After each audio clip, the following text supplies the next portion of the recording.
تسمع انت عن سحبة مايكل؟ هديك تمرين بول تسحبك انت ومايكل. اهم حاجة في التمرينة دي ان يكون جذعك ثابت وتجيب صدرك قدام سنة.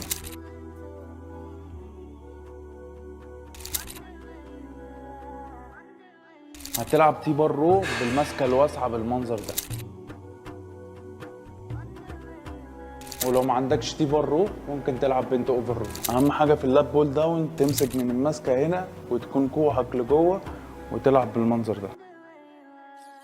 هتلعب كتف خلفي بالمنظر ده 8 عدات. اهم حاجه في التمرينه دي انك انت يكون مستوى كتفك عند المسند، تروح عامل كده ولازق صدرك وتكون وسطك لورا سنه. تلعب زجزاج كيرل بالمنظر ده. انا عايز يكون كوعك لازق في جسمك ودماغك كلها في عضله البار.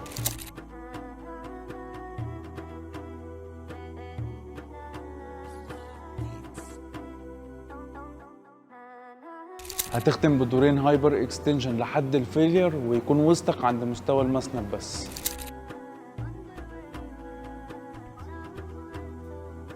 Croc Coach.